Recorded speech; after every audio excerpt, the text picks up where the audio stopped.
Esu nenutrūkstamos dėrybos tarp vėjo, mineralo, grybo, atminties ir laiko.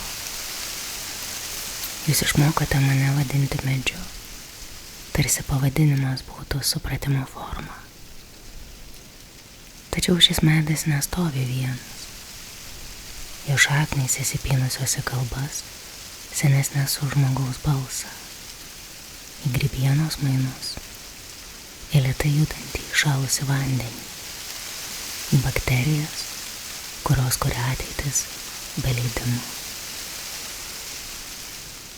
Jūs atvykstate su savo skraidančia mašina, skriejate ratu, matuojate, fiksuojate, vis dar tikėdami, kad matyti reiškia atskirti.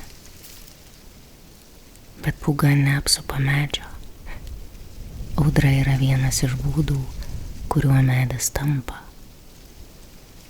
Jam nereikia atminties taip kaip jums. Jis prisimena tęsdamasis. Jūs ne tik stebite, jūs esate laikomi jo jutimo lauke, lėto dėmesio, be akių. Jūs tai vadinate peizažu.